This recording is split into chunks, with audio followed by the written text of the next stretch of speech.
Crown Plaza Hotel in Blanchardstown. I am Nibs, and this is Vizard, and we're going to be bringing you your first pool for the day. So, really, really exciting stuff. We actually have a lot of entrants for Tekken today. I think Tekken and Strive, you actually see it there in the background. Yeah, there's a lot of people here. The two biggest games for the day, but like, you know, we've got a lot of stuff going on here. You know, obviously we have Street Fighter, we have KOF, we have Melty Blood, we've got, there's Marvel 3 and Ultra somewhere in the background there. Yeah, no, it's great. Nice, I love it. Nice. But yeah, no, a big turnout today. A lot of the Irish scene like managed to turn up this year. Again, like a lot of people unfortunately didn't last year, but numbers have really picked up, and we have a few internationals traveling over. A lot of big hitters. Again, just this morning, Gosane rocked up. Gosane flew in this morning. Really? His flight was at like 6 a.m. Last night, that man played an online tournament to win entry to something else, and then didn't sleep, and then flew over here. Like I heard it was like a Malta tournament that was going on or something. Was it that one? Yeah, it was an online qualifier. So Gosane stayed up last night and won that. So big shouts to him. But he flew here on no sleep. He actually just went for a nap. So Gosane will have a little bit of an asterisk next to his name for the rest of the day. Isn't Gosane the defending champion here? Like currently at the middle. I believe so. I can't remember. Did he win last year? I think so. I think I saw a tweet or something like that saying like he's coming over like to defend his crown or whatever. His like crown. Yeah. But here we go, game one. Go. The guys were finishing up the setup test there. Yeah. So we've got the boss versus Snaker. So Snaker, Irish player I'm not familiar with. I'm not familiar with I either, haven't seen the name, so a new person to me. And this is a big thing we've noticed. A trend within the Irish scene has really picked up, even more so in the last year. And like the Irish scene has been steadily growing, but I think this year we've seen a huge boom in players entering tournaments, entering the Discord, really partaking in the community. But it's lovely to see a lot of our European friends traveling over for the people who can make it. Interesting note, the exclusion of Super Akuma this year. Super Akuma is he's in Korea? South Korea at the moment, for Dojo Prime, which he cannot get points at, by the way. But he went over because he wanted to I guess practice. it's good practice, 100%. Like I saw that first to 10 with Kira, isn't it? Yeah. Yeah, like that was an amazing first to 10, so it was. Yeah. So really, I think the lack of Super Akuma really does open it up. I think because you know a lot of people tend to assume if he's present that's an easy shoe-in for top 8 potential grand finals, but no presence of Akuma in any major way here. So you hope maybe we'll have a non-2D top 8. Yeah, I'm sure a lot hopefully of so. people Hopefully will be, so. Very happy to see that, but like when you see an Akuma, you're just like, oh no, it's gonna be 50-50s non-stop, etc., etc. No, but see, the thing is, it's always very funny when it does come up, because I'm kind of in agreement with him at this point of just like, whether or not you like it, this has been the game since 2015. If you haven't learned the matchup, that's on you. Yeah, exactly. But at the same time, DPFADC should not be in the game. But anyway, full range, projectiles and whatnot. It's a nightmare. Just backdash. Yeah, just backdash, man. Just backdash. Yeah. Sidewalk backdash, it's easy as that. But, you see at the bottom there, we are sponsored this year by Brook. Big shout-outs to Brook. Amazing company if you want to get your converters for using controllers from all different generations of consoles on the modern hardware. Really nice moving forward into the PS5 and the Series S and whatnot. Yeah, especially for Tekken 8. Yeah, for Tekken 8. You need those adapters, Oh man, that game looks crisp. Who's your main of the current 2-character cast? I'm throwing my money in on Jin. I'll probably go Jin as well. I think Kazuya, it's just constant 50-50s. He just wants some spice, poking a night, Jin. But all right, here we go. Game one, the boss on Kuni versus Snaker on Asuka. So Asuka, again, not a character we see too often, really anywhere, never mind in Ireland. Here we go, another Irish Asuka player. Assume a level of influence there from Fergus's side. This is going to be interesting, Nibs, because this character did get nerfed, Kunimitsu. So we're going to see how they adjust to these new patches and that. No, 100%. And Asuka, on the flip side of that, a character who actually got buffed quite well. I think the addition of a proper 10-frame Punisher. Oh, yeah. Wasn't that 1-3, isn't it? Yeah. Big counter hit there coming out from the boss, getting that wall pressure. Nice there's a new tactics. Nice counter hit, but didn't get a combo. Pick up, nice. Oh, nice. Teleports out, and that should be a clean round 1 for the boss. All right, big life lead there. That is pretty huge for him to get that clean. Nothing major mistake-wise on Snaker's side. Just got clipped quite a lot. Nice! Toothberry for the punish. Bad combo, though. All right, let's see what's going to happen here. Nice sweeper. 4-4-2. Slide free. Oh, nice. Oh, committed nice to the counter string, hit. and Snaker picks it up. Does not mess up the combo that time. Wall messed him up, though. Oh. That's okay, big. yeah, set so three. this is where it's going to be interesting. Can Sneaker maybe like change up the momentum here with it being down 2-0? All right, raw hop knees at the start of the round, though. I don't think that momentum's getting changed anytime soon. Yeah. But okay, down forward 2, clean punish. But I think there's going to be more desperation from Sneaker because, you know, okay, goes for the unblockable setup, gets it. And no, you're dead right. Desperation definitely sets in game 1 because you don't want to go a game down in a first and 2. Yeah, exactly. It's looking quite bleak, and there it is. There the boss, game 1. Yeah, clean 3 rounds to the boss, takes that game 1. So now, obviously, the option for character or stage select goes to Snaker. Interesting to see. Again, not familiar with this player. Nope, just hits rematch. Just hits rematch. Doesn't even take the breather, and this is always something that I like to bring up is like how smart is it to go. You need to take a breath and like figure out what went wrong, you know. Take 20 seconds to yourself. Yes. Give it some time. All right, but here we go. Game 2. I'll take him a building. Let's see how Sneaker adapts here. Hopefully he can get some momentum back. Nice. Cans catches out the boss. Tried to go for the auto low parry. This is going to be huge for him. What's a 50-50? Nice. Okay, nice. The throw. Oh, this should kill. Oh, got the reset too. Yeah, that's a perfect right there.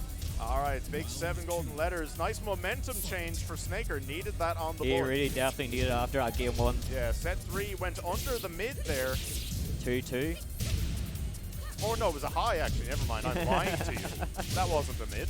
I'm here trying to make out like Kunimitsu's committing war crimes. But yeah, like Sneaker is kind of like adapting a wee bit better compared to what it was in game 1. He's definitely utilizing the 50-50s better and not. Yeah, no, very nice. Toothberry pick up after the knockdown. But yeah, this is looking very good for Sneaker. Look at that. Yeah, clips him with the down forward 2 at round start, just throws it out. Similar to how the boss entered round 3 in last game. Snaker working on a perfect, doesn't get it though. Boss trying to fight back now, set 3. Oh, that was so risky. Didn't get the punish on the hop kick, was a bit too slow. What's going to happen here? This is looking really good for Sneaker, but he needs to close this out right away. Beautiful. Down 1+2, and there we go. Snaker 3 rounds clean. Very well done by Sneaker to adapt there. He really took the game momentum from game 1 to game 2 now. Yeah, and now the boss, the decision is on him. No, goes straight for the rematch as well. Thought about it though, took that extra little bit of time. Considered the stage select. Kunimitsu does like walls, doesn't particularly benefit from being on infinites, so I think the boss, you know, maybe considered a different wall stage, but, you know, decided to stick with it. I think octagonal stages are good for quite a few characters. I think we're going to see a lot of desperation here, Nibs, from both players especially. They really want to like keep a winner bracket here, so we'll see how they, you know, adapt to each other, and, you know, hopefully they can get something going. All right, nice. Didn't sidestep to adjust the combo, but still got the ball. Oh, huge unblockable. All right. That was good by Snaker to take that as well. Oh, using the new tactics there. Oh, nice attribute. There you go. Yeah. That's a huge game, free round 1 win. Right, they're just feeling each other out here. Yeah, you see the boss a lot more tentative about the approach there. Didn't want to press on anything. I feel like the boss is kind of like scared to like, you know, go in certain situations. Like as you saw there, he was kind of hesitating a wee bit to go in. Beautiful. Punish. Counter hit low though. Oh, nice. Oh, that was a down huge 1+2. Could have been a bigger punish by the boss though. Snaker got very lucky. Oh, that's a huge the hop punish. Kick and the clean punish. Got it that time. Went for the wrong punish last game, but got it there. Exactly. 1 round apiece. I think he went for a hop kick there. This next round is very, very important now. Having that round advantage on final game, especially in the first stream match of the tournament. Big punish here by Snaker. This should go to wall. It does. Doesn't get the wall combo though. Slight side wall splat really messed him up there. Those corners are deadly. Exactly, so no break on that one throw, but this is going to be huge for him. Oh no, core circle 4-1. Beautiful stuff, new tactics. All right, this is going to be big. Whoever wins this. Oh my Ooh, god. that was a big trade. Oh and he just my goes back gosh, 3. nice. 2 rounds to 1 here. Snaker potentially walking away with this.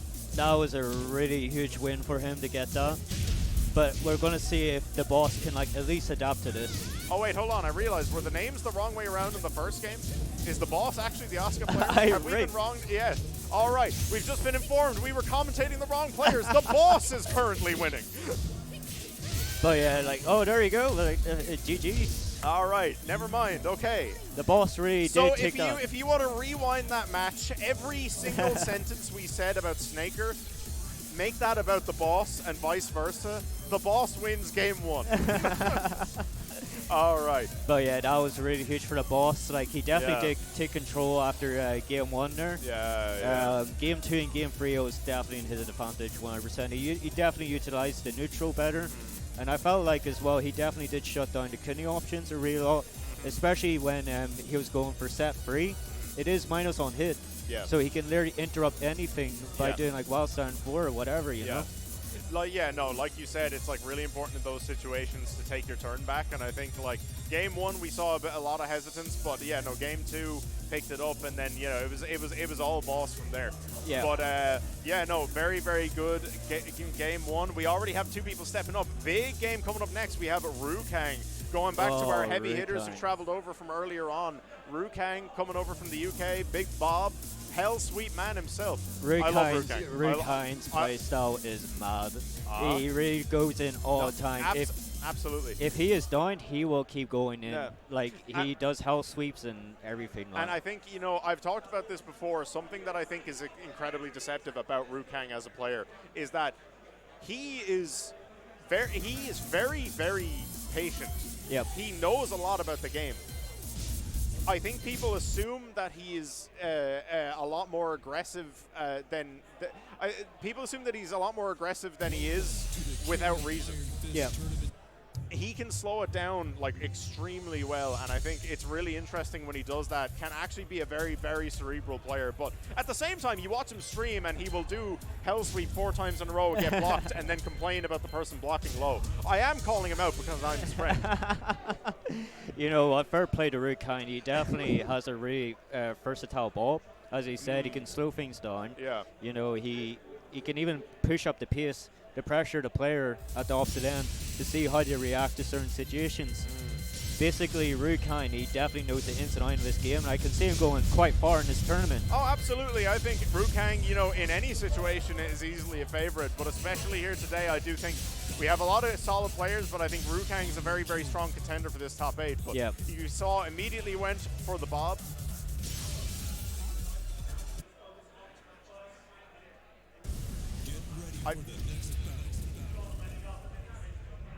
Sorry, I don't know. We didn't know what was happening. Yeah. So someone was talking out of. Yeah. All right. There was a bit of confusion there on the side.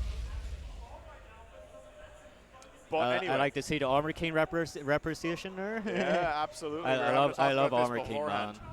But yeah, here we go. Rookang on the Bob. But again, like, it's going to be really difficult, especially if you don't know the ball matchup, because he has a lot of like gimmicks to him where he can just randomly high crush you for certain moves and that. So you definitely need some really good matchup knowledge for this against this character in particular. Absolutely. All right. So yeah, we're getting underway. Crouch dash 1 to go. All right, Rookang versus Ludacris. All right, looking really strong for Rookang so far. Yeah, ignore that score, by the way. It is currently 0-0. Huge round here from Rookang. All right, gets blocked, doesn't get the perfect. Oh, that's a high. You need no duck. All right, Shining Black broken. Oh my gosh, this is going. Like, the Rookang definitely did push up the pace here, especially at the start of this. As I said, push the pace. All right, but again, Ludacris, another player not familiar with. Lots of new names. Commits to the string though, gets the counter hit, carries the wall. All right, what's the follow up here? All right, went for the mid. Good block. He needs no duck again on that string. I think he's afraid of down back 2-3. Yeah. Because down back 2-3, you do get a guaranteed like sort of mix out of that. Yeah. Oh, nice parry. All right, goes for the T-bone. Doesn't get the shoulder. Oh, nice back 3. You try to go for a Shining Dead. Wizard, but that was a step. +1. Oh, down back 3 whiffs. No punish by Rookang.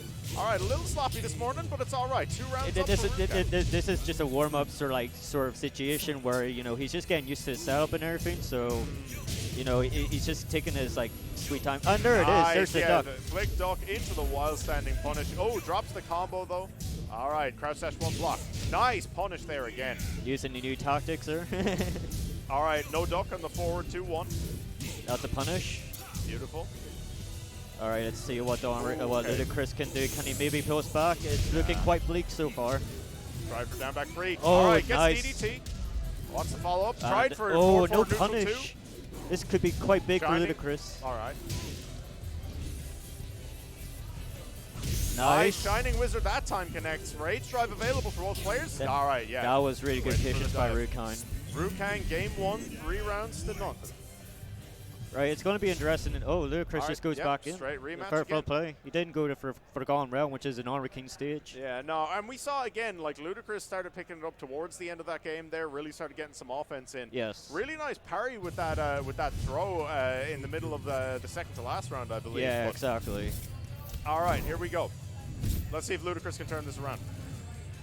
Maybe he'll probably need to start doing more pokes more and just like try and avoid maybe using down back 2-4, but there you go. I think we see that a lot. Ludacris going for a lot of very risky options, trying to throw out a lot of big bombs. I think he's trying to go for like hard reads. Yeah, more. and again, forward neutral 2. That's about the 3rd time that's been blocked or whiffed. Really needs to be careful with that. Oh, the strings. Needs to play that strong 1 jab down forward 1 game that Armor King has access to.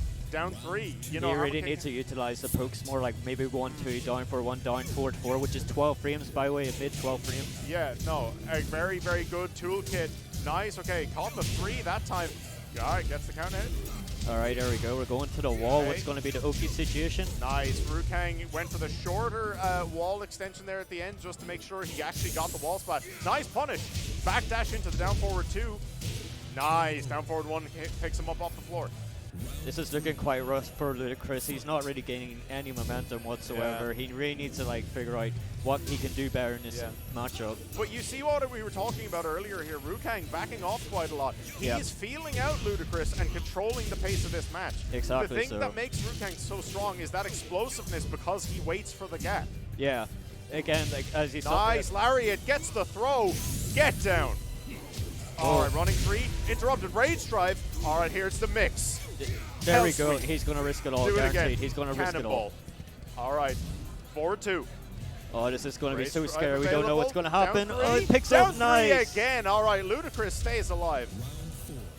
That could be a big momentum shift for Ludacris. All right. He has to feel quite good about that, but can't get too complacent. Big round lead. Almost got count hit launched. I've never seen that move.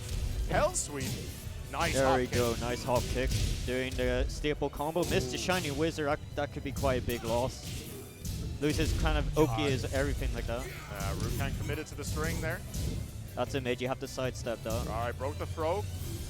Nice, and again, the punish on the forward neutral there too. You go. Ludacris whiffing that one too many times, just from a bit too far away.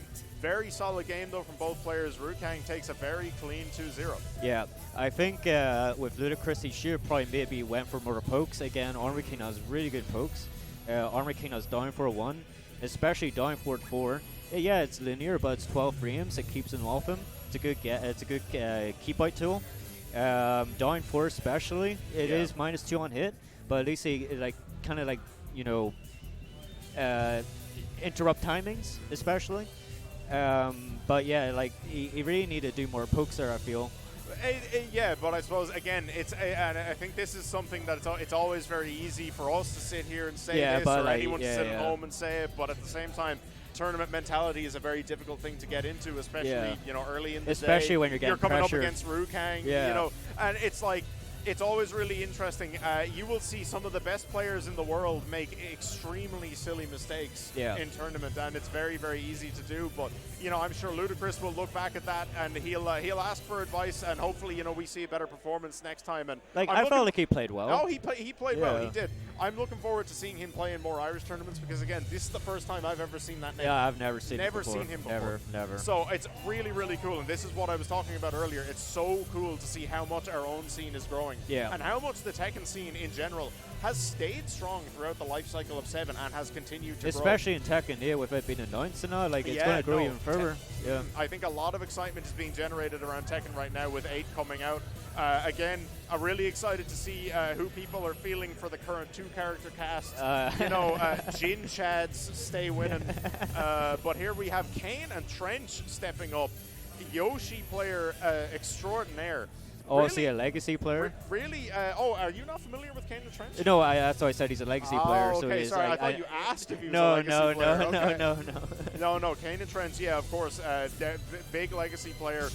Very, very strong Yoshimitsu from the UK. Yes. What's interesting is I forget who it was told me this story. I think it was JDCR or Nee, one or the other. The first time they played against Kane and Trench, apparently they actually commented afterwards that it was shocking to them because they had never played against a Yoshimitsu who played so compact.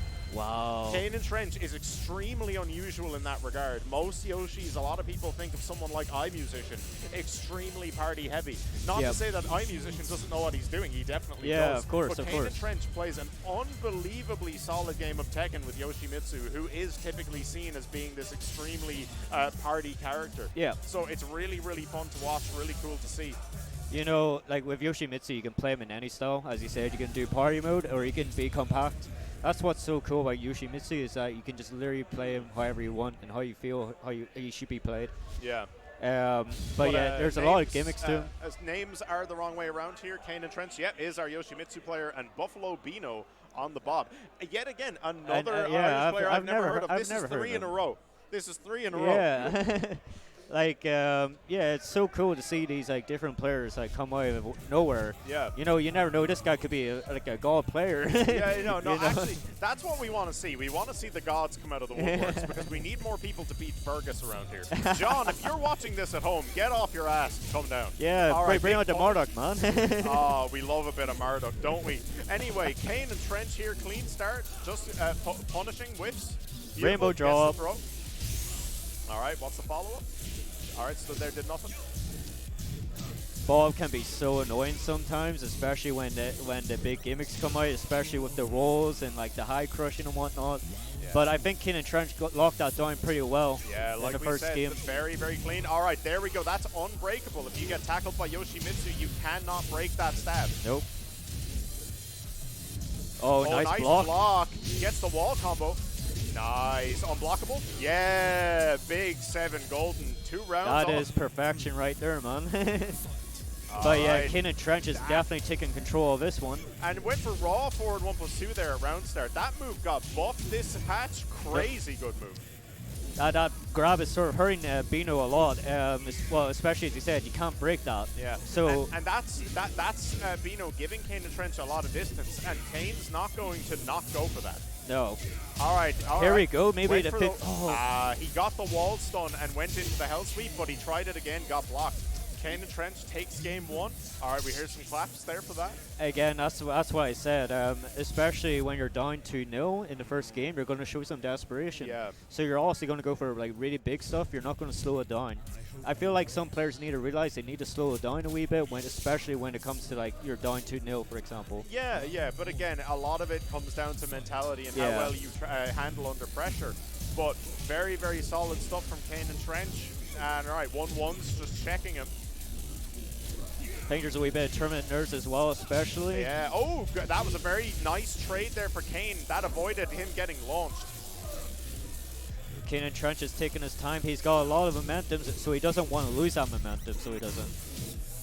All right. Didn't commit nice to the string. duck. Beautiful duck. Kane super ready. And you have to remember, Kane trains with Rookang. Very, very familiar with the Bob matchup. Exactly. So he knows all the ins and outs, so he does of his matchup. But yeah, I think Kane is just like training a wee bit slower to see how he reacts to like slow gameplay. Yeah, no, absolutely. You see Kane testing him a lot. He's giving him space. Yeah. So he's just seeing like how he reacts to like a more slow paced like gameplay. And stands up into the unblockable again. Goes for the flip. All right, 2 rounds up again for Kane and Trench. But Bino needs to pull it out here. Let's see. Does goes for the belly. Commits to the string. He actually, the string didn't get hit by flash there. If you notice, Kane flashed. Yeah. He gained a bit of health back by meditating there after the pass through. All right, that's a punish. Block, good punish. Good throw. Oh, that's a pressing generic. a button. Nice. Down forward 2. That is minus 15. Get wall? No, not clean wall splat. You see, I like. Nice. Okay, good punish there, and again, very clean 2 games for Kane and Trench, going up over Bino, but very, very solid stuff. Did the camera freeze, or I was going to say. I think they were both just looking very intense. Yeah. All right. But yeah, like that was totally controlled, Kane and Trench. He definitely, as he said, he trains with Rookang. So he basically knows the matchup in and out. Oh, so no, we saw some very, very solid ducks and punishes there. Like, again, to a lot of strings that I feel like people tend to let rock. Very, very solid stuff. And, like, I like that last adjustment in the final round there.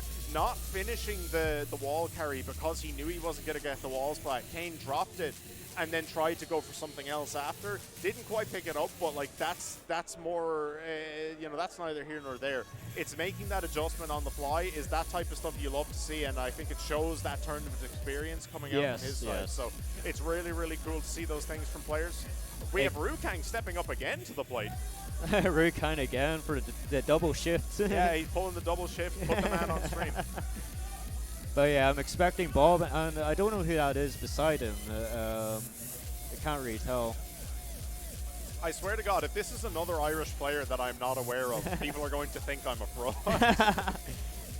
Well, they're all new, I swear. like it's just I haven't recognized any of these Irish players. Like the most I know is Shinebine, you know, Fergus, you know. Well, John. like again, a lot of people, you know, will recognize the names that travel, right? Obviously, everyone knows Fergus, and like you have people like Chicken Chakra, who's traveled a lot recently with Fergus. But yeah, no, you mentioned John. We mentioned John earlier. Marduk player from Northern Ireland, incredibly strong player who we haven't seen come to a tournament in quite a while. Yeah. The person we always like to bring up from Northern Ireland, the truth, the Feng player, Fergus's ghost. You know, the man Fergus cannot beat.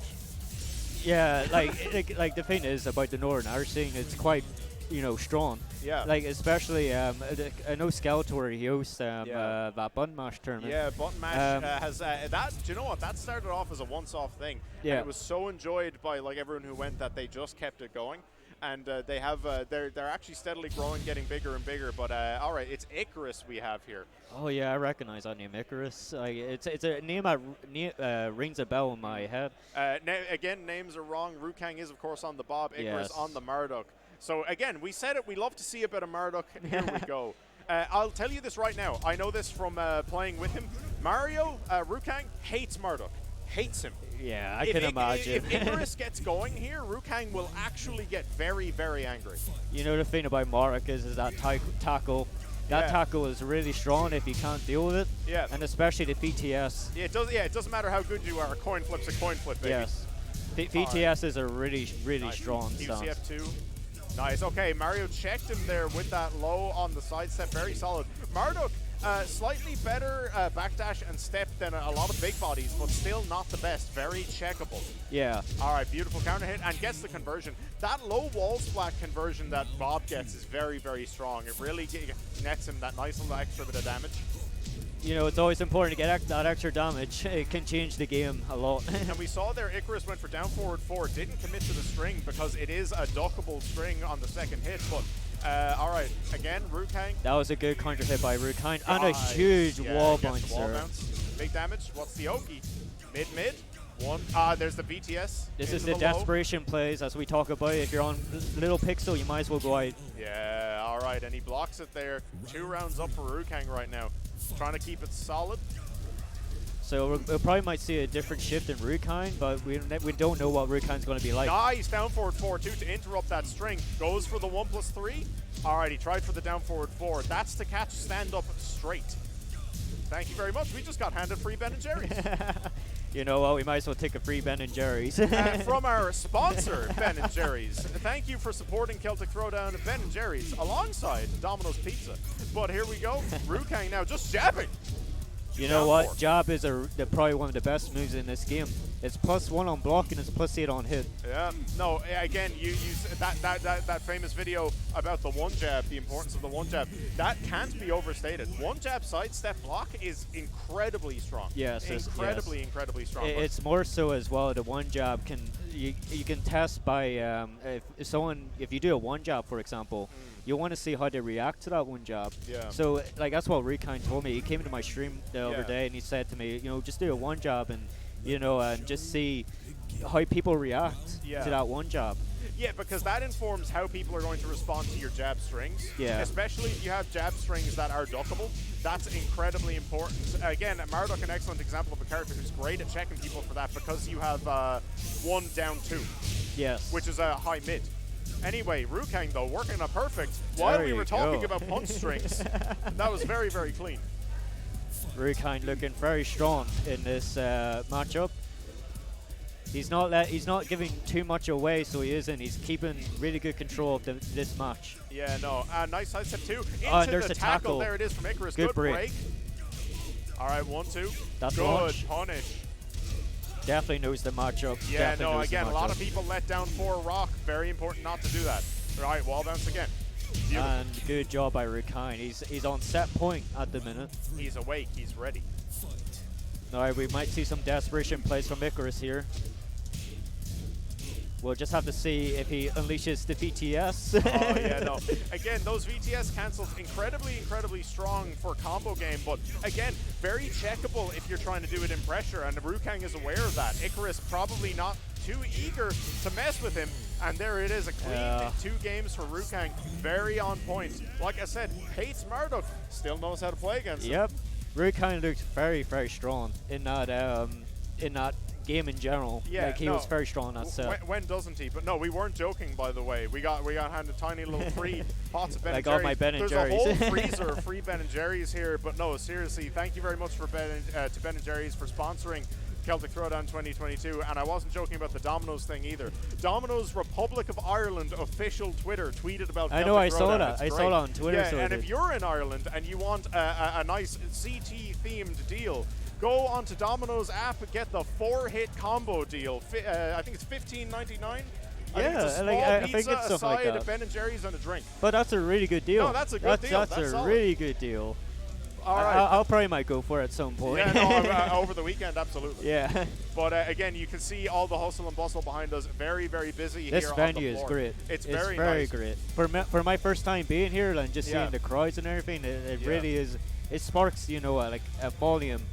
Like it just shows how impactful the Irish scene is. Oh, it's incredible. Honestly, it really is. And of course, we have Guilty Gear Strive in the back there. I believe that is on Fight House. We actually have a Smash stream over here as well, which I think they're currently setting something up. In the back there, you can probably see there's a French broadcast. I actually don't remember who's streaming that. I'm very sorry to the French viewers. You know what? That's really good. Yeah. It means then French people can watch it and they can not have but trouble. It's very cool to see. I think for games like Guilty Gear, for games like Dragon Ball Fighters that do have a very strong representation for French players and French viewers. Yep. That French language stream, I think, is just a really nice little touch, and I think big shout outs to the lads at As1 for getting that set up and working with everyone. Exactly, and thanks, of course, to everyone, just the other stream partners who came in to stream the other games. It's all been a very collaborative effort this year. Yeah. And I think it's really fun to see. But all right, we got the next game coming up. Kane and Trench versus Cassandra. All right. One of our own here. Cassandra going up against Kane and Trench. So Marduk versus Yoshimitsu. So again, this is something I'm interested to see because Kane will obviously also be quite familiar with Marduk. UK has a couple of very strong Marduk players. We're seeing a lot of Marduks. Marduk's kind of good, Yeah, I know. Honestly, so Marduk is also one of those characters. I'm eating this ice cream, by the way. Yeah, go for it. But like I think it's really cool to see you know, just like all these characters, like especially Yoshimitsu. You don't really see Yoshimitsu in like tournament play whatsoever. But yeah, like it's going to be really good to see how Lord Cassandra plays against Kin and Trent. She could just surprise us. Yeah, no, absolutely. Again, Cass has been playing for a while. Joined a couple years, I want to say, a year or two into Tekken 7 in the Irish scene. A young player, but very, very strong when she's on her game. Learned a lot from John. Myself and Cassandra as well, both Marduk players who are sat under the learning tree. Sidestep 1+2, nice break there on the ground throw. And Kane and Trent's very lucky there. That ground throw is a clean 50-50, no animation difference. Yeah, no. Yeah, like that is pure 50-50. Morak does have some strong tools for Oki situations. You really do have to be aware of what throws are used in the grind situation. Oh, nice. The spin there to avoid the throw, and I think that was a solid choice by Kane and Trench. That would have avoided buttons, that would have avoided the throw. The only thing that would have caught the spin in that direction would have been back 4 and back 2. Yes. Oh, there we go. Nice. That's a big counter hit. Yeah, 1, 2, forward 1. Gets it. Goes Surprised there was 3. no duck there from Kin and Trench. All right, and again, Cass went for the same option that we saw gone for earlier by Icarus. After the air throw, went for the down forward 4, trying to catch a stand-up straight. The reason for that is that back roll gets caught by down forward 1. Yeah. But yeah, like it's looking quite like big here for Kin and Trench if he can close this out. Yeah, and there we go. Got the tackle. Untechable once the tackle begins because of that sword stab. All right, there's a full crouch down forward, trying to get that momentum. All right, you saw there Kane went for back 1, but didn't let the string rip. He wanted to see what happened. All right, let's see what the Oki situation is here for Kin and Trench. Goes for the unblockable. Yeah, no, that's right. Nice. Power crush. Again, nice break on the throw. Solid guesses here from Kane. And again, you have to remember, a measure of that decision will be informed by your position on the stage, what your health is, and what you think the best throw for the Marduk player is going to be. And I think if you can think in that way as the person defending against Marduk, that will help you in that throw break scenario quite a lot. I think Kane, again, has made a couple of clean calls so far, but again, you can die on a coin flip. Yep, exactly. You know, like Tekken 7 has like really brought in a really big 50-50 game for basically near enough every single hold on. Let's dispel the illusion that other Tekkens were this like this peak of neutral honesty. Tekken as a series is whack. But yeah, like no punish. Too slow. The while standing 3 there. Nice. Oh, down back 2 connected, but the side wall. That's a big throw. What's the Oki situation? Nice BTS, but no duck on the high. Nice block on the low. While standing 1 punish. Nice quick duck under the while standing 1-2. Solid guess there again. Cass tested with the while standing 1s a few times.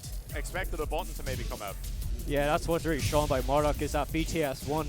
If you get the hit, you can play around the mind game with that high, which can lead to mental frames as well. All right. This is really big for Kin and Trench. Oh, what? Oh, too quick there. Cass tried to guess when it was going to end. It's really hard to guess out unblockable. Oh, that clip from that range. Cass wasn't blocking because I think she thought that would have whipped. That was a really good unblockable. Kane and Trench playing so solid right now. Yeah, he's really on his game here today. Yeah, he's really and the himself. flash. Amazing option on defense. There we go. Clean 2 games there to Kane and Trench. Incredibly strong player. You know what? Remember, that's wild. In sword stance, that flash is 7 frames. Yeah. 7 frames. Imagine having like a 7-frame launcher that you can mash in the middle of other people's strings. You know what? Fair play to Laura Cassandra. She played really well despite facing Kin and Trench. No. Kin and Trench is a very strong player, and I don't think she should be disappointed. No, absolutely not. But like again, you saw how quickly Kane adapted to some of those scenarios. Again, got counter hit by the 1-2 forward 1 in that first game. Did not let it happen again. Was completely on point in dealing with that while standing 1 mix, like you said. A lot of it comes down to how well people are prepared to react to these things. And like Marduk, as scary as he can be, relies heavily on getting that first knockdown. Yep. He's a momentum character, but as a fundamental tool set, he gets beat by a lot of really compact, solid pokes, and that is what Kane and Trench is good at. Yep. Very, very solid play there. But again, like you said, solid stuff from Cassandra as well. And again, this is just pool 1. There's some exciting stuff coming up later on. Yeah, next pool, Haroon, Bode, our own boy Jax just behind me there, texting on his phone. I'm bad at pointing cameras, reflections that way. We just have to point backwards and look back. There with the yellow armband and the shorts. like right there. There, yes, thank you. But no, I'm not too sure who's actually stepping up next. Now we have Chikamaru sitting in the front row. Yeah, Chikamaru has a really strong Fang. He started playing Fang, but he does have a Josie still in the back. Absolutely. If he really needs it. But I've seen him playing Fang. Chikamaru's got everyone. He's got Julia, he's got Lydia, he's got Feng, he's got Josie. He's retired. Retired. I don't believe that for a second, man. No, don't listen to this guy. But no, I'm really, really excited to see how he does here today. He was saying last night he was quite tired, but I did watch him playing some Feng and some room sets. Super clean. Really, really on point. Yeah. What would you expect? Rookang stepping up. Shirtle as well. Okay, we've got Rookang versus Shirtle coming up. All right. So this is a potential. So is this Marduk again, or is this Alyssa? Yeah, that's the thing. Shardell does play Alyssa and Marduk. All right, we've got the rock paper scissors going on right now for side selection. This is the real tournament. This is the real tournament. This is the mind games. All right, Rookang wins, gets player one side. You know what? Like, this is going to be a really good match because both of these players are quite experienced. So they are, especially with each other, because they do face each other. I think something that's interesting to note about Shirtle is that he, I think, has traveled. He has traveled quite a lot. Shirtle has traveled to quite a lot of international events. I think has traveled to the US more than most European players generally have. So Shirtle quite well traveled. Again, you see the combo breaker shirt there. Very, very strong player. But of course, Rookang, one of the top in the UK at the moment. I think very few people would debate that. This is going to be a very, very competitive game. Again, both players very familiar with each other. Yeah. So Shirtle's going to have a lot of insight into character selection here that we don't. We can speculate all we want, but I can't really tell you who he's going to pick and why. Well, it comes down to who he thinks is better into the bot. Yeah, like that's the thing with me as well. Like I have multiple characters I play, but I really pick by feel, basically. Oh, yeah. Like say for example, if I'm not comfortable with a certain matchup, I'll pick this certain character. Oh, absolutely. And that's the whole basis of counter picking, right? Yeah. You know, it's but like I say counter picking, sometimes it can be a clean what character is better straight up in a matchup, but some people will pick a character that is worse because they feel more comfortable with it, and like that's real. Yeah, it's always an interesting debate that gets brought up, is like how much should you worry about counter picking versus playing what you know you're good at, and what you're confident you won't drop on. Because again, if you're someone who gets very nervous in tournaments, especially in pools, 9 times out of 10, you're better off just picking the thing you're most comfortable with, because it's going to give you the least chance of dropping your conversions. It's going to give you the best chance to do things off of muscle memory. Yep. But we do have the Alyssa pick coming out from Shirtle, perhaps feeling that this works better into this matchup, be it player or character. Alyssa, of course, a very, very strong character. We saw that quite a bit recently. People only just learning about some wake-up tech Alyssa has against Steve. Yeah. Yeah, like again, that Pakistani player, Dawood. I think I don't know what his name is exactly, but he really did show everyone that Alyssa is quite viable in this game. 100%. But like Cuddlecore's been doing that forever. Yeah. The idea that people think Alyssa is in any way not good is very, very strange to me. Yeah, like the thing is, anytime I face an Alyssa, like again, like she has probably one of the best full crouches. Like, well, no, I wouldn't say one of the best, but like she has one of like the best ones there. Oh, nice low parry. That doesn't get the walls back, and Rookang gets very lucky with that one. But yeah, like Alyssa does have some good tools here to you know, get some momentum. Especially full crouch down for 1+2. She has the back one to go into crouch stance, which can lead into a wild stand 1-2. But yeah, this character is quite good in terms of what she can do to keep pressure going and that. Yeah, no, very, very strong. Very good movement, very strong power crush. That chainsaw pressure, really, really, really good. All right, nice sidestep there from Rookang. Trying to take it back now. Shirtle has been firmly in control of this round. All right. Oh! Is that going to be a whip punish? So it yeah, is. sidesteps the running 3 and hits the Rage Art. I like that. Didn't want to mess around with anything potentially not working because of hitting on the side, because of hitting on a side wall near a corner. Went for the guaranteed kill. Always very important. You know, like we say in 2D games, you know, spend your meter, spend your Rage Art. Well, the thing is with Alyssa, it's 13 frames fast, the Rage Art. So you can literally do like punishes, like for example, like if this is like, you know, Brian, for example. Yeah. Like down 4-2-3. There I'm you sorry, go. yeah, no, Rookang just ran over him that round. But yeah, like this character does have some really good rage options. Yeah, no, very like you said, that 13 frame Rage Art, very, very powerful. In that same bank as Steve, Jin, Anna. Yeah. But yeah, like this is quite even so far, but Rookang has got the advantage at the minute. No, 100% has really picked up the momentum now. And I think there's a big topic that has come up a lot in commentary recently about like top player mentality. It should take you 2 rounds to adapt to your opponent, and that's what it did for Rookang. After 2 rounds, that was all Rookang. Yeah, exactly. Like Rookang did take control there after round loss. Yeah. But you know what? He adapted and all right, here we going go. with Here's the infinite infinite stage. pick. Yeah. And this is what you would expect to see again, especially on the Alyssa. You want to make the best out of that movement. Yes. Rookang much more tied to walls. Bob as a character appreciates having that wall damage, having the Oki scenario between that hell sweep wall bounce mix up. Yeah. The thing is with infinite stage as well, it does require a lot of spacing, fundamentals as well. This really tells basically in infinite stage who has the better fundamentals in terms of like spacing and not. So like I think this could be a really good stage pick for Shardell in particular.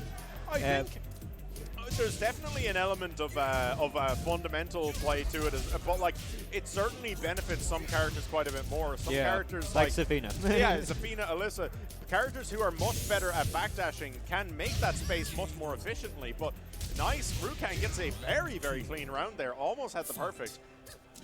It may not matter. But yeah, Rookang's looking pretty strong here again. Nice interrupt. He's controlling the Alyssa quite well. Yeah. Nice, okay, and here we go. Oh, here comes the chainsaws. Chainsaw pressure is so scary, man. Very strong stuff. You saw Shirtle put them away there when it was safe to do so. Yeah. Sometimes, again, because Alyssa's buttons, they're very, very strong in chainsaws, but, you know, they become quite limited. Yeah. Oh, tried for the back turn punish, wasn't quick enough. Rookang, very, very lucky a couple of times here. There we go. What's the mix? All right, nice. Rage Drive block. This is going to be interesting when he goes went for it. the mid. Nice, 4-4-3. This could be big for Shardell. Okay, that's beautiful. Unfortunate. I think he was trying to find space to use the Rage Drive, or like just to get some momentum back. Went for a hell sweep, but that was a punish, yep.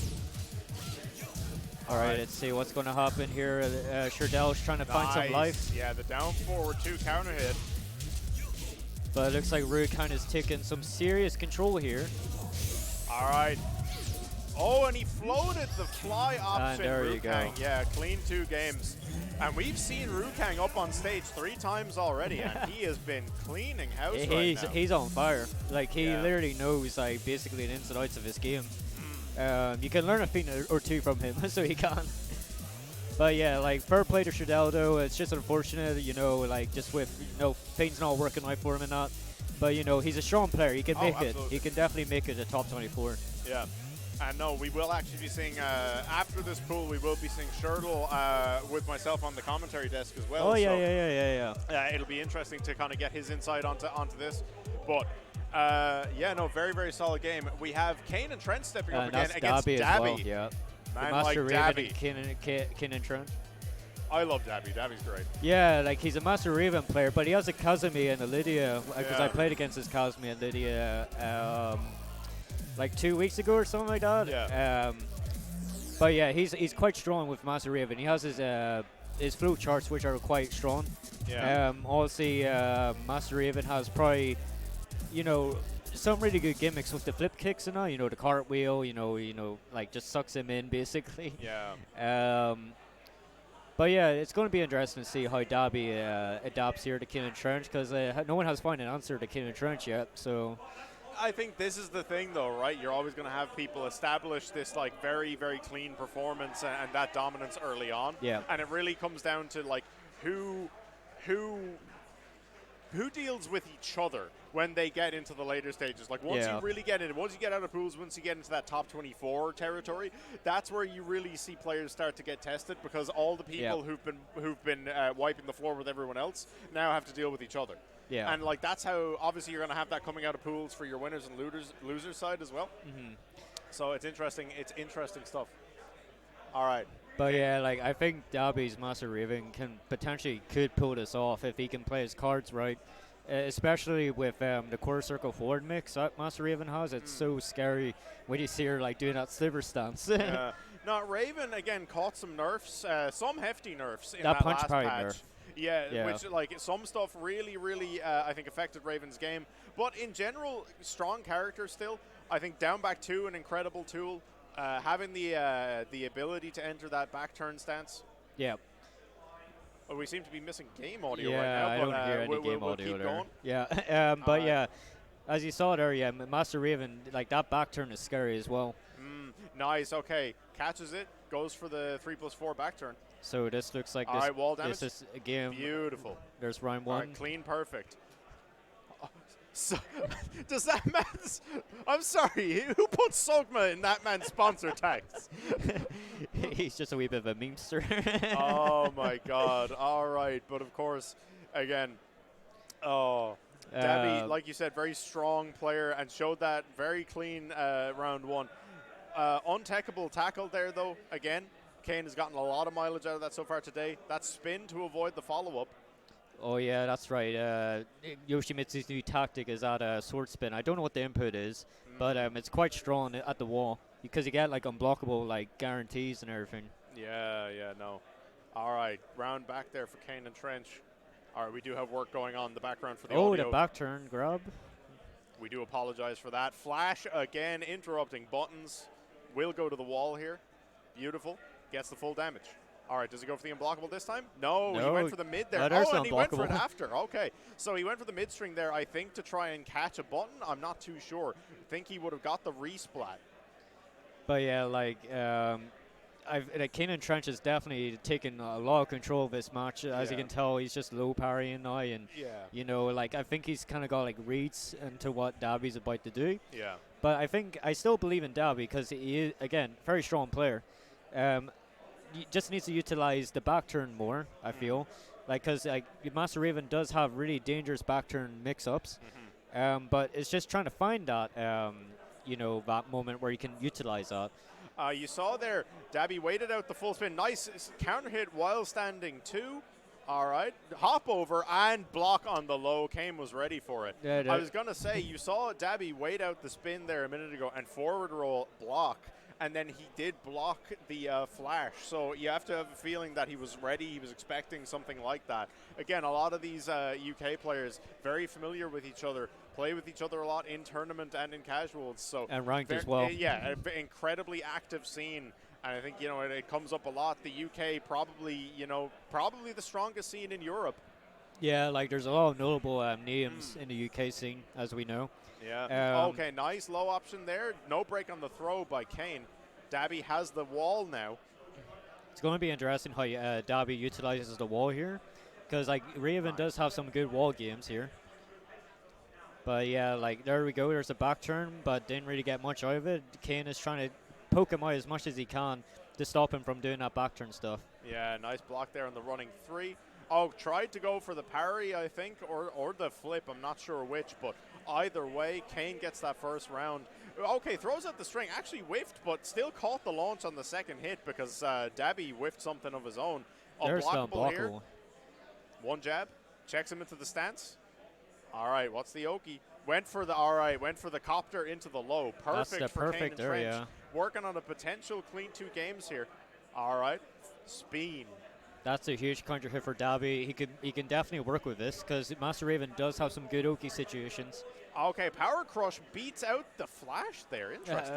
Again, it's a very fast Power Crush. I think it's like I-12 or I don't know what exactly it is, but I know it's pretty fast. Yeah, no. All right, round there for Dabby. But yeah, this is life for Dobby. Like again, if you get one round, it can be life. All right, big counter hit forward 1+2 there. A second ago from Kane and Trench. Full wall, okay. He went for back one, let it drop, and then went for the unblockable. Oh, that's the rage art. That's going to hit. Oh, it's what? not. No way. Okay. All right, break on the rainbow drop. Block on the low, and a perfect closes it out for Kane and Trench. 3 rounds to 1 and 2 games to 0. Yeah. And hopefully we should actually get that audio thing fixed there now. We do apologize for the lack of game sound, everyone. They couldn't actually work on that because the games were still going on. Yeah, we weren't going to exactly. interrupt the tournament games for the splitter. But yeah, like as you saw that rage art, there we go. That rage art is quite unpredictable in terms of if it would hit or not, because it does have like a more like forward like dive, so it does, so moves can whip, you know. So, but yeah, it's unfortunate for Dobby. He's a very strong player, and you know what, he can make a really good loser run here, so he can. Absolutely. And we see Rookang came up there. He was talking to Kane and Trench about that match. There was a bit of laughing going on. I'm not sure what that was, but see, I always want to get an insight onto these, you know, like the conversations people have immediately after leaving the stage. Those are the ones I want to hear. Yeah, you just want to know what, like what's going through your heads in terms of certain situations. Yeah, no, absolutely. Like, you never know. It could, like, you know, like a brief example could be like, you know, you do know, like for certain characters, also you have down for ones, but then if you do down for a 1, it can sometimes low parry people. Yeah. You know, like, and they'll be like, oh, shucks, you know, like, that's unfortunate, etc., etc. I honestly think accidental low parries are probably one of the funniest things in the game to me. Yeah.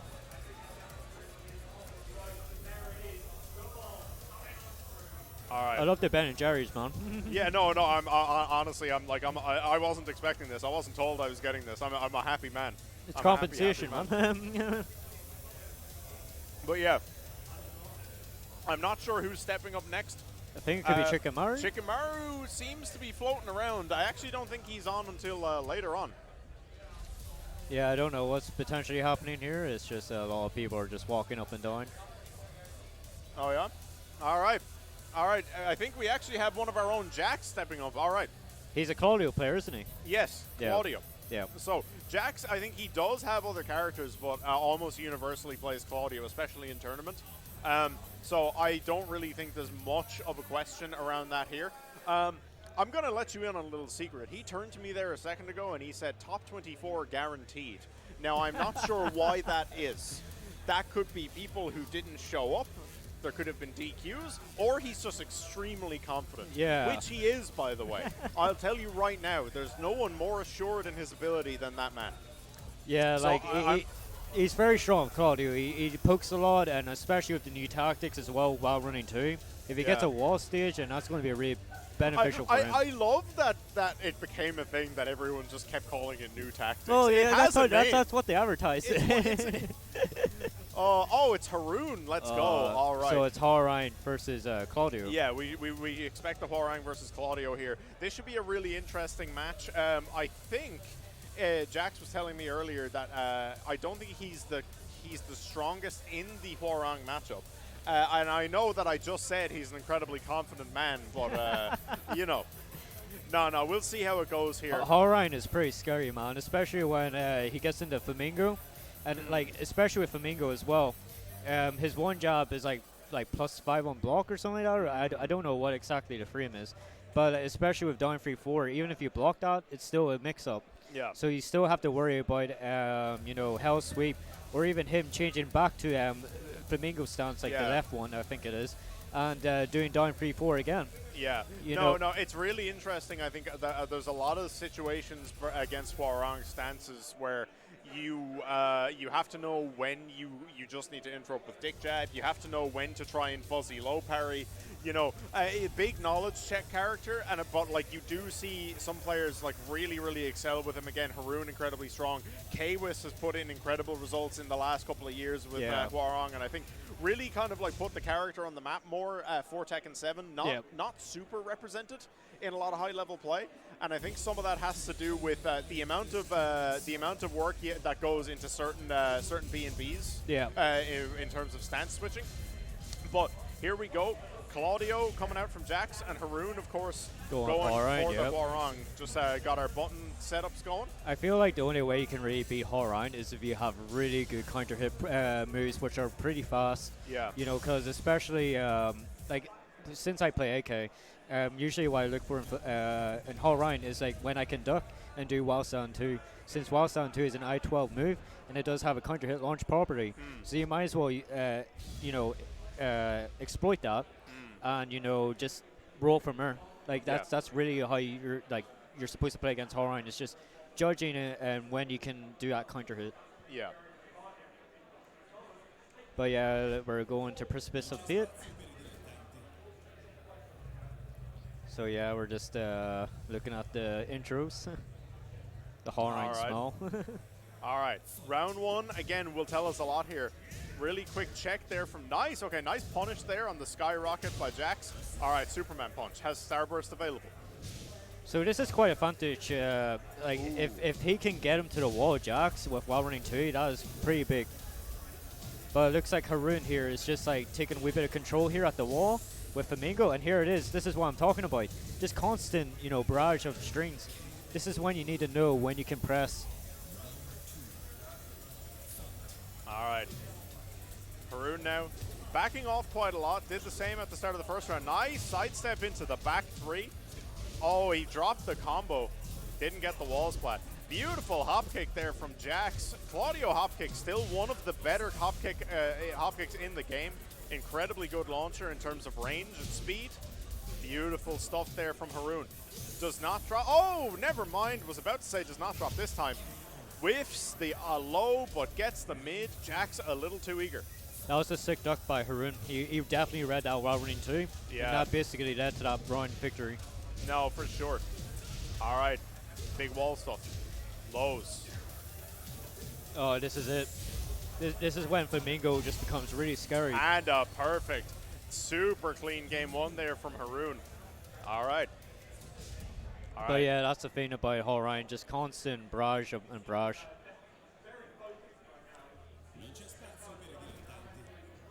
So we just need to see how Jax adapts here.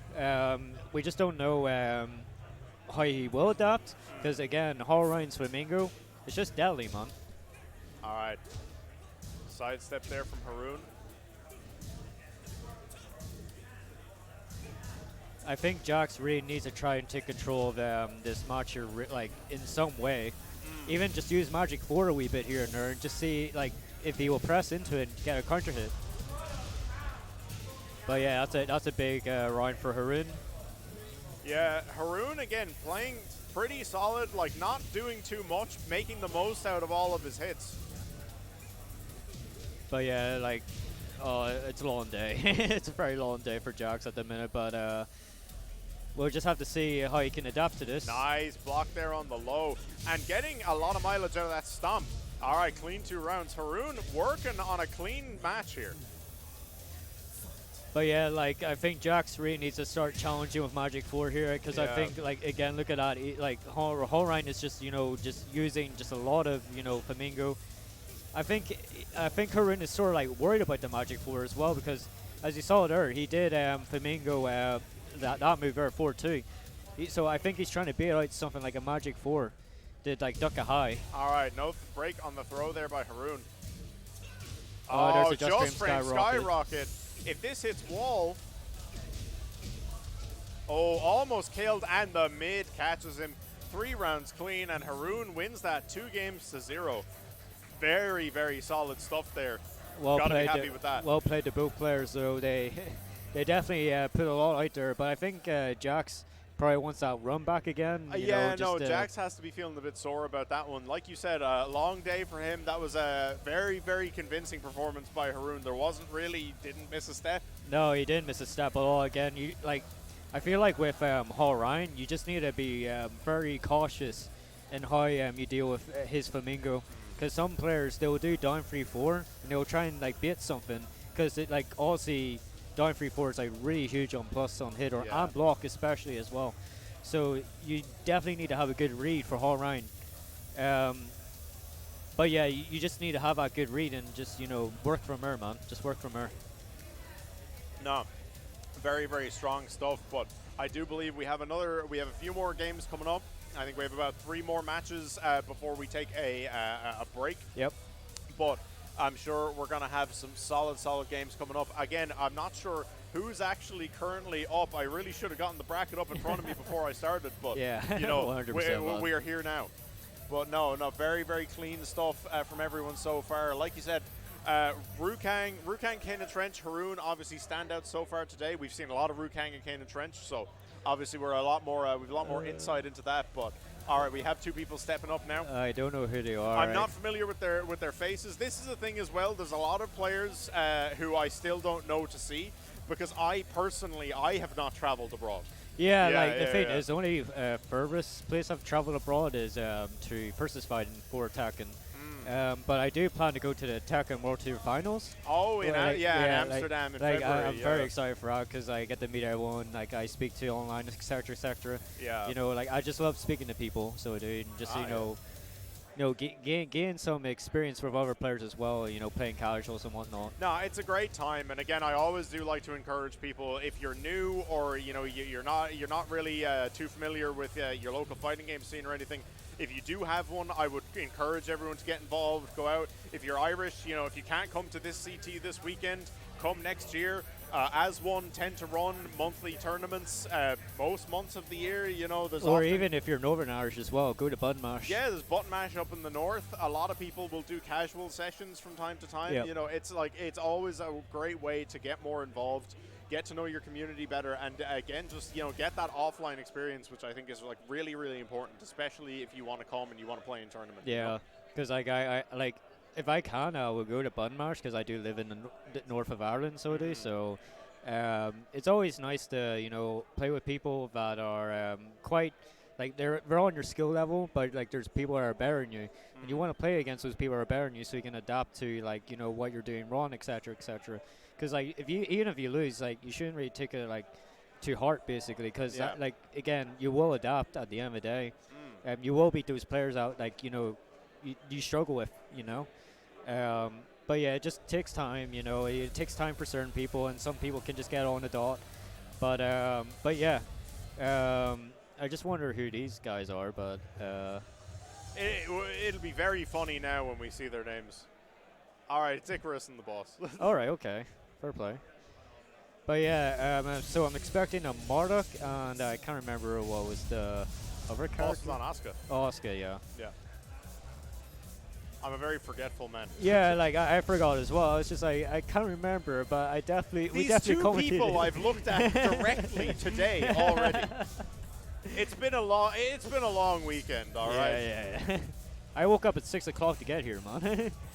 Because I had to get a train down here and everything. Oh, I was here. I woke up at 6 o'clock anyway. Yeah. No, but I came from all the way from Belfast, and I'm glad to be here to commentate with you, especially, and get some games here going. All right, but of course we do have Icarus on the Marduk versus the boss on the Asuka. The names are flipped again. We got a thumbs up there. So this is going to be interesting because obviously Asuka has Sabaki now. Yeah. That Sabaki is so dangerous. You have to really guess when you can press against her, and especially she has reversals as well. Yeah, I think, again, Asuka having the 10-frame Punisher and having that strong Sabaki game, very, very solid options. Again, especially against Marduk, if you're not just going for a lot of throws, if you are trying to go in with those punch strings, Asuka has a lot of answers to those. But Marduk does have down forward 4 and E, very important move. Down 1. It can destroy moves, basically, that she has. All right. Guess is wrong on the tackle mount. While standing 1 goes to BTS again. That's what I'm talking about. That's what I'm talking about, BTS. Nice tackle. Breaks that time. Down 3, backdash. I like that there from Icarus. Down 3, you're in minus frames. Backdash is a great way to bait an attempted button. Down by 2 gets blocked. But yeah, I think Icarus is feeling like a wee bit confident in this matchup. Yeah. But we have to see how he flows in this second round here, because as we saw Rookang, he kind of got blown up a wee bit. Yeah. A nice back 3 there on after the buttons. Very Fergus option. Nice parry nice on the low down parry. 1+2. That's huge there. All Well, right. it would have been huger if he And actually gets punished the it. relaunch throw. We're going to the wall. Oh no, he goes for the reset again. Down forward 1. Yeah. Nice. So that's 2 rounds up. Mild little Murdoch pop off from me there, I'll be honest. No. We're not biased though. We're not biased to Armenians. No. Beautiful counter hit though there from the boss, and this will go to the wall. Big damage, beefy. Nice sidestep option, perfect. No. Ooh. If he was ready for that wall spot, that would have been a perfect, but it was a perfect anyway. He still got it. He still got it. But yeah, boss playing very clean today. This is going to be pretty huge for the boss. Nice, good punish there on the down 4. Nice counter hit with the elbow. He baited him into getting up, thinking he was going to do something else. Big damage. Down 1+2. Beautiful stuff. Wow, the boss just got a lot of momentum after that one round. 2 rounds apiece. He did not like getting disrespected. It's going to be interesting to see how Icarus sort of adapts to this, because he kind of got blown up there in those last 2 rounds. All right, there's that 1 down 2, that high mid strength. Nice sidestep on the down forward 4. Oh, tried to go for Exploder again, but got sidestepped. And this should be the round. Yes, it is. The boss, game 1. Very, very impressive turnaround after those What a first 2 performance rounds. by the boss, though. Yeah. He really turned it up, even when he was down 2-0. That's what I'm talking about, Nibs. Basically, if you're down 2-0 and you get that 1 round back, that's life. That could be a huge momentum shift. And here we have the stage select, of course, to the Forgotten Realm, the Murdoch special, the King's special, the old Devil Jin special. Rest in peace, Devil Jin. Rest in peace, back 1-2. Nah, but here we go. Forgotten Realm coming through. And Murdoch, again, does have a lot of options that can break these floors, but Asuka, I don't think gets a lot of incredibly strong offense off the floor break. So what we see a lot in Forgotten Realm, when people aren't playing characters who get a lot of big damage, they will often do shorter combos to try and break the floors faster to get them out of rotation. But that's smart, though, because you nullify more damage. Even if you still get comboed, you still nullify the damage. So I think it's really important for the boss to get rid of as much floors as possible. Absolutely. And Icarus, slow start this time, doesn't want to boss anyone too. No duck there from the boss. All right, so it's going to be really interesting to see how the Icarus... Up forward 3, counter hit. Nice, back 1, gets the floor break. What's he do? Oh, he tried for the air throw, but he was a little too late with it. Down 4. 1-2, and nice. There we go. Forward 1-2 from BTS. I think he really needs to start using that VTS a wee bit more, just to test him and just in his strings and that, to see if he can duck strings. You know, does he deal with grabs even? You know, just little things like that can be. That up forward 3 clipped the boss super deep on that sidewalk. That was questionable. Down forward 4, down 3. Utilizing a down 4-4, just scared of getting parried. Nice, and then we saw Icarus try to do 1. Yeah, all right, down 1+2. That high crush launching shoulder. That was a really good down 1+2 by Icarus. Yeah, caught a button. He's throwing it out a lot. No, the Tooth Fairy is the wrong punish, and we do have mount. That's what I'm talking about. Utilize the BTS stuff. All right, back 4. All right, tackle again. Icarus is in his head right now. Up forward 3. Tackle again. That's it. A 1+2, nice break. Up forward 3, counter hit, launch. Perfect for Icarus, takes the game back. So all right, we're going to final game. It's going to be interesting what stage he's going to pick the boss, because Oh, he's just taking the rematch. So he's very confident in this Forgotten Realm stage. But I think it could really bite him here if he didn't change the stage here, and potentially if he loses. There is, again, a lot of options for Murdoch that are incredibly strong on this stage. Counter hit down forward, counter hit quarter circle forward too, sorry. Very high. Oh, okay. What happened? I think someone shouted about a stage change. Oh, I don't think I think it was a mistake, Dan. We'll see what happens anyway, and they play it out. Okay, they are. Yeah, playing. no. It was meant to be a stage change. They're just gonna play it out. Yeah. He's popping off already. But yeah, like I think it is smart for the boss not to play in this stage, because obviously, as you said, Morik is very strong in this stage. Yeah. In terms of like force spikes. Yeah, again, like we saw it in the combo, he has back 1. He's got counter hit quarter circle forward 2, which is a very high damage animation which breaks the floor. He's got the jackhammer throw. He's got half circle back, forward, half circle forward 1. You know, a lot of very, very strong options. So, no, very, very good there, I think, to get away from it. What's he going for? Violet systems? It's going to be interesting though, like what? Okay, fine. Yeah, just the big square. So yeah, like again, there's still a risk of getting 50-50, but at least he's not going to get spiked down to the floor. You know, he has more space to work with now. Yeah. In Forgotten Realm, it's kind of tight in certain areas, so I think this is a decent pick for the boss. Just to, you know, cool off a wee bit, just get some, you know, focus back, and hopefully, or potentially, you know, get some momentum back here in this set. So yeah, here we go. Oscar and Morik again. In Violet Systems. Lee's Laboratory. Alright. Alright, good block there from Icarus. Patient, but... Nice down 1+2. Yeah, okay, while sending 1 into down 1+2, just catching any button. Oh, nice. This could be potentially tight, because like both players are now like really like feeling each other. Low parry.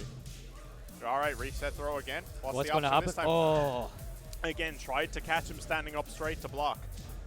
That Oki is so dangerous for any player.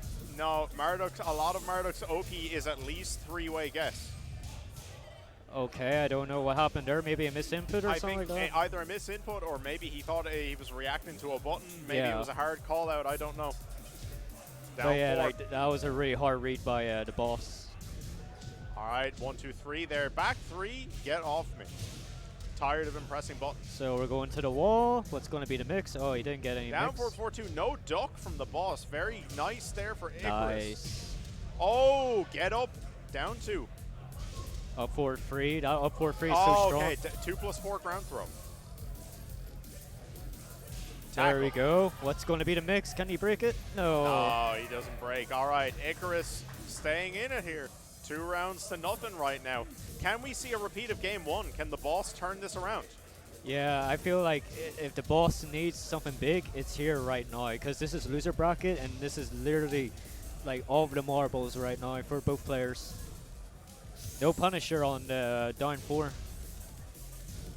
So it's going to be very interesting here, Nibs, to see how the boss is going to speed this up. The pressured Icarus. He's doing a great job of it so far, and a lot of it just seems to be, again, shutting down this approach, not pressing as much into certain options. The Icarus got the float there, but didn't actually convert. Goes for the Exploder. Exploder again. Again, this is desperation right now. I think Icarus just wants to close this out. Nice, down forward 1. Well, it's okay. And Exploder. Nice. All right. That was really well played by Icarus there. We see the I'm number 1 coming out from Icarus. 3 rounds rather. Very well played by him though. Like he definitely did take advantage of like the desperation that he really needed to do the Exploder. Yeah. Because like you're going it is a win-lose situation. You have to at least do something to get some momentum back. You know. Yeah.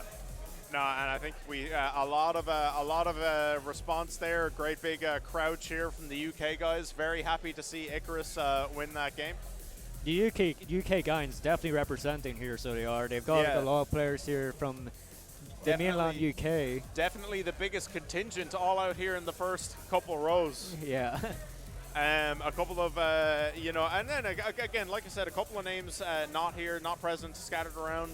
Yeah. Obviously, Super Akuma currently in South Korea. Spag and Infinax, our own boy. Yeah, they're in Pakistan. They're in Pakistan for Takra Cup, which is on this weekend as well. Big weekend for Tekken. Yeah, it is. Big weekend for Tekken. Like, there's this in the Takara Cup, as you mentioned. So there's a lot of like stuff going on right at this moment. So like, it's going to be interesting to see how that tournament goes in terms of like, you know, what character is going to be you know, the one to win that tournament. Because as you saw against Nee and that other Pakistani player, Darwood, I think it is, he won with Alyssa. And you don't really see Alyssa winning much tournaments, so you don't. So, you know, any character is viable. I just think you just need to play the character right, like, and just, you know, just work with it, I guess, you know? What was what was it? People, some of the Americans kept saying his name is Daywood. I don't know. I don't know. I don't know. I don't know how. I don't know, man. Like again, it was a really fun tournament to watch. Like seeing Nee, just even a big surprise in Rev Major. I don't know if you saw that one. Like Nee, again took an out in like 25th by Run a Black or something like that. Like it's crazy to see like how how certain players can just rise to the occasion. You know. I don't know. It's like, but again, like we were talking about earlier, you know, in tournament, you know, even some of the best players in the world will make mistakes or they will just lose. Yeah. You know, it's gonna happen. But we have two of our own here. So that's coming up. Stink. That's Nilo and Stink 450. So I know Stink plays Lily and Kunimitsu. Lily and Kunimitsu primarily, but again has a few characters in the bag. Nilo, Feng player. Yeah. Has been a Feng player, I think, for the entirety of Tekken 7. I think previous to Tekken 7 as well. I think he's just a Feng player straight up. So, you know, he gets a pass. It's all good. He's not playing the character just because he got buffed. No, it's the same with Cronin and KOF. He played him from day one as well, so he's all right. But, again, Nilo has been around the scene for quite a while. Stink, I believe, kind of came in with Tekken 7. Is on the Lily here, and of course we are on Precipice of Fate, so nice big rounded stage. So it's going to be interesting to see, like you don't really see much of Lily's about these days. Obviously Lily has probably one of the best movement in the game. Again, like Lily stepping always quite strong.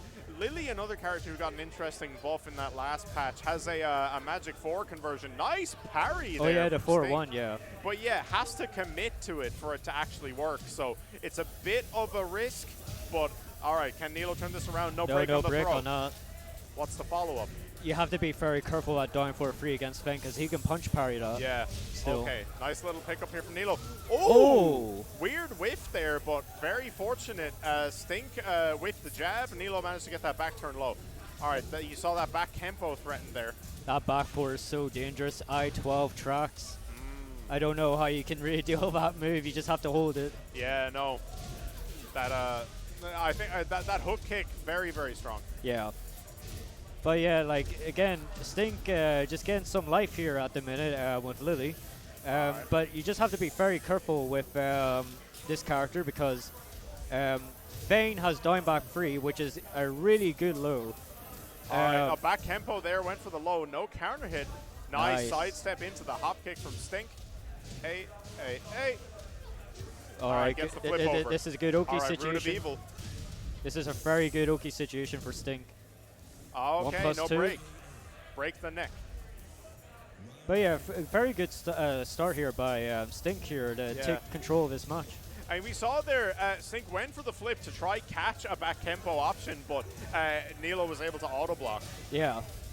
But yeah, Vayne has got really good counter hits like back one. Yeah. But again, back one, very, very strong move, like you say. Yeah. Counter hit, down forward one.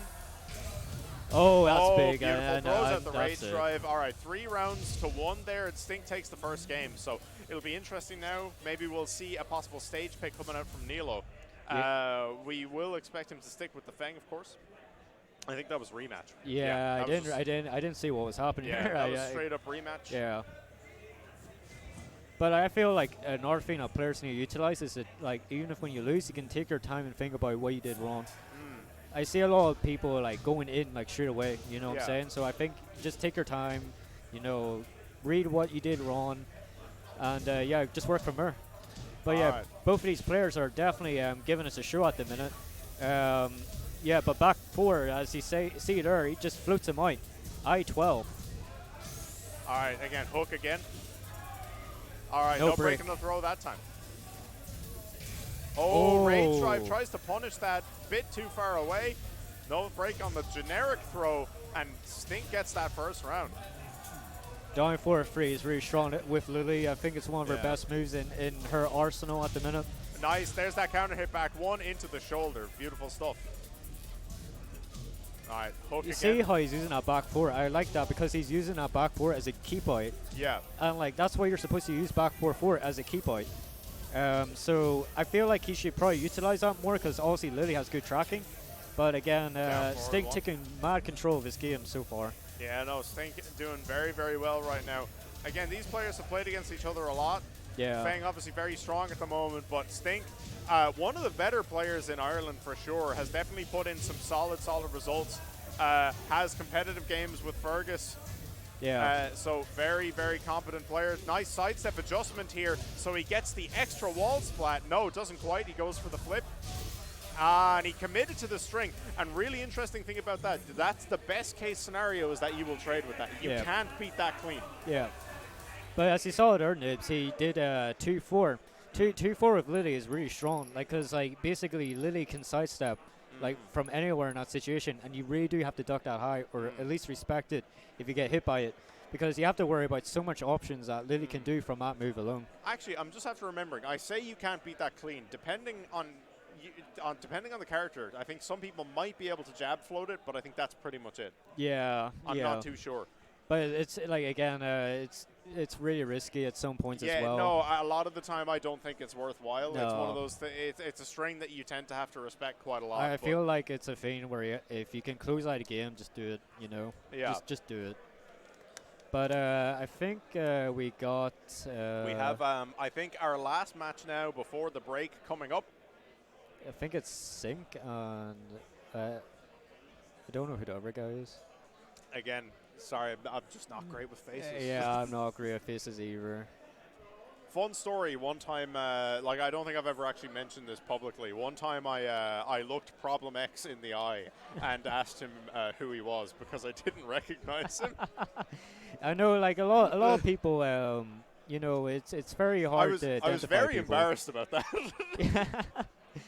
Yeah, like especially when I went to Versus Fight, like you know, you'll be like, oh, like it's you, and like you'll like, you know, and they'll be like, oh, who are you? Like, and it's just like, damn, that's the mix, so it is. So, but yeah, it's gonna be interesting to see this match here and see what the characters are.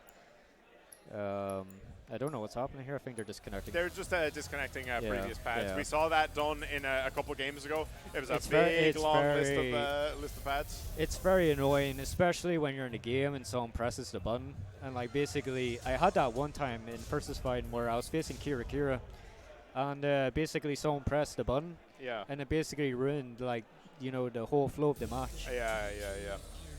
No, like you said, very important that people make sure they check the controllers beforehand.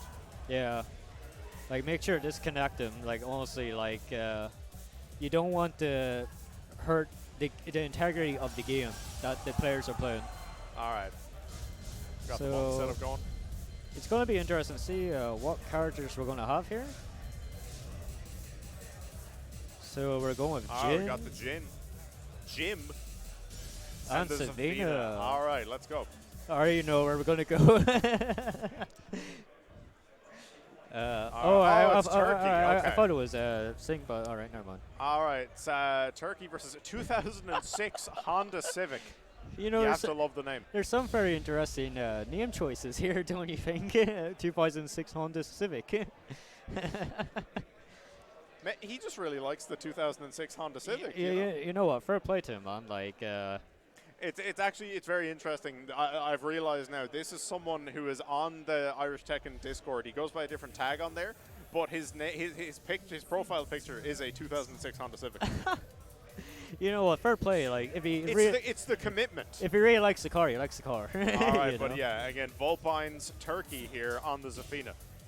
All right, so it's going to be interesting to see how the Savina plays, because obviously Savina has a lot of mid crushes and high crushes. Yeah, no, again, incredibly strong movement from Zafina. Backdash, one of the best in the game. Good sidestep. Wow. All right. Nice. Nice. Very strong opener here. Very strong opening here from 2006 Honda Civic. Oh, okay. I don't know. I'm not sure what that was, but all right, there we go. I Whips and gets launched. That's very questionable decision making, but like, you know, if he was going for a read, he was going for a read, but we'll see what happened there at some point. But yeah, like Savina put in work. Aussie has really good evasiveness. Probably one has the best poking games in the game. Yeah, we saw there that forward 3+4, incredibly strong move, used a lot as a combo ender. Very good advancing tool as well. Yeah. Also, we can't forget about the Mantis stance. Mantis stance is super strong of this character. Yeah. If you can get that stance going, like, I think you have a really good shot at putting some damage into the opponent. That's a punish. All right, back to one blocked. Down forward 2 blocked, no punish though. Oh, nice whiff punish. No duck on the 2 forward. All right, tried for 4-4-3 there, got interrupted with that down forward 1. Turkey, 2 rounds to 1 right now. And yeah, that was a very clean round 1. Oh, just dash up electric hook fist. Hold on. He's not going to sugarcoat it, man. He's going to go for the electric. Oh, I love that video so much. I have to show you a video after the break. You'll like it. But yeah, like, Aussie, Savina just put in work at the minute. Oh, nice block on the hell sweep there, and this should kill, and it does. All right, game 1 goes to Turkey. All right, let's see what Honda Civic does now. Are we going to stage select, or are we staying here? I feel like the best option is trying to avoid an infinite stage at least. Oh, you don't want to be on an infinite stage against Safina, and there we go, goes for the rematch. I don't really think any other wall stage particularly benefits Jin any more than another. Yeah, what I think is really important in here, Nibs, is if Turkey loses this, he can always go to an infinite stage. Yeah, Turkey getting that game 1 win and having that advantage does put Honda Civic in a really awkward position, and that's why I think certain top players do make the argument that stage select should go back to being always random. Yeah, yeah. But you know, that's a discussion for another time and place. Right now, Honda Civic trying to stay alive. Yeah, I think Honda Civic just probably needs to cool down the buttons a wee bit, try and make sure he can actually hit the character, even if it's a block or not. Yeah, I think we saw a lot of panic buttons in that last game, some very unfortunate, like, whiffed options. Catches the Scarecrow 3 there and ends the round with it. But yeah, I think he really needs, and there's the hell sweep. Oh, see, it's a really weird hell sweep animation. Very, very strange move. And you know, the very scary thing as well, even if you do block it, you have to punish him at 13 frame, because the finisher, even if you do the launcher. Nice, hold on, gets the while standing launch. Speak of the devil, hell sweep. Oh, he didn't get the dash. Oh, wait, hold on, was that a setup? Rage drive. Oh, unfortunate. Honda Civic was working on something there. Had a bit of momentum going, but gets caught with the rage drive. 2 rounds to nothing right now. Turkey looking at making this a clean 2-0 perhaps. Oh yeah, like so. Oh yeah, that move nice. Is so busted. Beautiful high crush. Gets the launch. So yeah, like Savina is really putting in a lot of work right now, especially just like at the 1. There's a tarantula. We don't know what's going to happen. I am really scared for tarantula, man. Like, just you have to hit her with a low. She crawling. So yeah, it's just going to be very hard for Honda Civic to get some life here. Oh, what? This input. Yeah, no, not sure what that was meant to be. Down back 4. Okay, big string there. And Turkey takes it clean, yeah. And like you said, again, unfortunate for Honda Civic. Just, I think, a few too many big whiffs there. Yeah. Kind of threw out some options when they didn't really benefit. Oh, okay. Showing off the Volpine Esports jersey. All right, I respect the rep. You know, he has to show off his sponsor, man. Yeah, he has to rep. Very solid stuff there from Turkey. And again, big shout outs to our own sponsors. Obviously, we're part of the Tekken World Tour 2022 this year. But again, Ben Jerry's, Brook, Domino's, Coke. They're all in there. Yeah, they're all there, man. And big shout outs to Fight House and Lythero running some of the other big streams here today as well. But that was our last match before the current break. We will be back with you in a little bit. And yeah, stick with us. Thanks for joining in.